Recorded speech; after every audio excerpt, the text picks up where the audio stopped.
Yo, what is good, YouTube? Krishan checking back in with another video. Now, I know bodybuilding news has been a little slow, but I do have a couple stories I would like to bring to you guys today. And in our first story of the day, we'll actually be discussing Derek Lunsford on the February cover, I believe, of Muscular Development. Seeing this on the YouTube channel of course, MD Muscular Development. And honestly, man, Derek really deserves it. And taking a look at this cover, it really just got me thinking, man. I honestly believe Derek probably has the most pleasing physique to the eye out of the entire IFBB, somewhat on the lines of Phil Heath. Now, I know Derek Lunsford isn't a Phil Heath, but he just has such a pretty and just amazing physique, guys. And I honestly believe this may be, if not the best quality physique in the IFBB, definitely one of them. But I mean, he is the champ of the 212 division. But man, Derek's physique is just so pleasing to the eye, and he's incredible. And I've heard a couple people actually say that they felt like Sean Clarita got robbed at the Olympia against Derek Lunsford, and they feel like Sean Clarita will come back next year to win the title. And just to touch on that quickly, I believe that Derek will probably hold his 212 title for as long as he decides to stay in the division.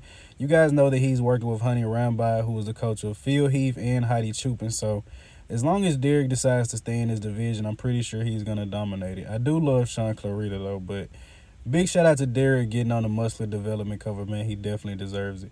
And in our next update of the day, we're actually going to be talking about Breon Ansley, the Black Swan. And this was posted up about 2 days ago. This is from Breon's Arnold prep. And you guys know I'm a huge Breon fan. He's my favorite physique out of all the divisions in current bodybuilding. And this update actually really excited me, man, because I've already said it's probably going to be him and Terrence battling it out. But with this update, I feel like Breon actually may be able to get the edge on Terrence. And as I was making this video, Breon actually posted up this update, which is just a front relax with a vacuum, sitting at about, I think we're about 6 weeks out from the Arnold Classic by now. And man, I'm actually very excited to see what Breon is going to bring to the stage. Once Terrence beat Breon for the first time in 2020, I was unsure if Breon was going to be able to pass him again. You know, a lot of people say they feel like Breon is getting older. I mean, which he is. Breon is in his early 40s, maybe even mid 40s by now. But I believe that Breon can still come in and win this Arnold Classic. Now, as far as winning the Mr. Olympia, that's a completely different conversation. But the package that you guys are seeing here from the 2021 Mr. Olympia, where Breon placed third, man, and honestly, this is his best package to date, in my personal opinion. And the only thing Terrence really has over Breon is posing. And Breon is an amazing poser, probably the second or third best poser in the classic physique division. But man, Terrence is just a master poser. But it's definitely going to be interesting to see these two guys go head to head at their Arnold Classic, man. And in our next story of the day, we're actually going to talk about another guy who's expected to do very well at this Arnold Classic, and that is Brett Wilkin. On the left, it was Brett 2 weeks out from the Chicago Pro, and on the right is him 6.5 weeks out from the Arnold Classic. Now, Brett has definitely put on some size, but this isn't necessarily a fair comparison because, like I said, the pick on the left is from 2 weeks out, and the right is from 6.5 weeks out, so of course he would be bigger. But I do believe that Brett has definitely put on some size, maybe about 5 to 10 pounds of stage weight since Chicago, and the physique I'm seeing on the right, man, is looking like that he can stand with some of the best guys. But of course, these are just Instagram photos, and he doesn't necessarily have the best lighting. But I'm very excited to see what Brett can bring to the stage, man. This is the most exciting update we've seen from Brett Wilkin so far. Our next update of the day, we actually have another physique update from Justin Rodriguez. And man, as I said before, Justin probably puts out more physique updates than any other pro, but Justin is definitely gunning probably to win their Arnold Classic, but if not, definitely for the top 2 and top 3. You know, he just came off a 4th place placing at the Arnold Classic and an 8th place finish at the Mr. Olympia, man. And it looks like Justin is only improving. And keep in mind, guys, he's had a pretty long season. He started in Indy. He went to New York. He ended up doing the Arnold Classic and the Olympia. And then he started his Arnold 2022 prep, which he probably started 2 or 3 weeks after Olympia. So Justin has almost been prepping for an entire year, man, and it seems like he is improving. So I'm very excited to see what he's going to bring to the stage. And as I told you guys, I believe he's definitely going to be one of the top guys at the Arnold Classic.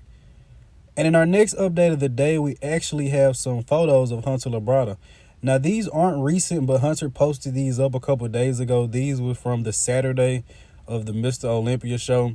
And I actually want to give Hunter some credit here because honestly, after the Mr. Olympia, I was upset with Hunter placing ahead of Nick Walker. Now, that has nothing to do with Hunter Labrada, of course, and it has everything to do with the judges. Hunter just showed up and he was placed in fourth. But Hunter's physique has actually grown on me a lot since then, man. And I actually may prefer Hunter's physique over Nick Walker. I always prefer the more aesthetic guys, the Leela Bradas, the Sean Ray, the Breon Ansley, Terrence Ruffins. But even though those guys are kind of more classic, I do prefer a more streamlined physique, man. And these updates from Hunter are crazy. But I do stand on what I said. I don't believe Hunter was better than Nick Walker on that day. But I can definitely understand how Hunter could beat Nick Walker. So credit to Hunter, man.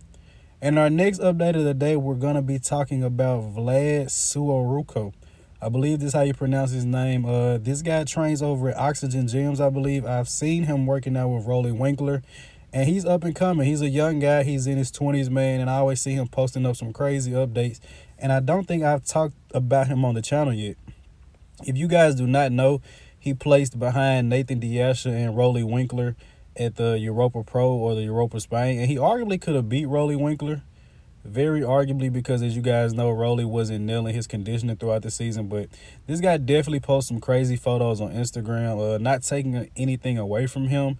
Not sure if any of them are edited or Photoshopped, but this guy definitely looks crazy. But as you guys know, as being fans in the sport of bodybuilding, we actually have to see these guys on stage. Instagram pictures don't mean too much, but here's some stage shots from him. And as you guys can see, he looks crazy conditioned. I actually watched this show, and the only problem he had was he was hitting a lot of his poses in a weird fashion, and he wasn't presenting himself in the best fashion. But I believe this guy has a very bright future, man. I'm excited to see what he's going to do in the future. And in our last update of the day, we actually have a physique update from Justin Shire. And I told you guys in my last video I will be posting him up on the channel consistently. He just turned pro with NPC Nationals at the same show as Carlos Thomas Jr., if you guys don't remember. But this guy has an incredible physique to me, man, incredibly hard working. And I love his depth to momentum movement, where he really trains like a bodybuilder, uses no momentum and really focuses on using the mind-muscle connection. So once again, if you guys don't know who Justin Shire is, check him out, man. And he's actually taking off this entire year to grow into the open class. He can be more competitive. I believe he competed at 5'11", 216 when he turned pro.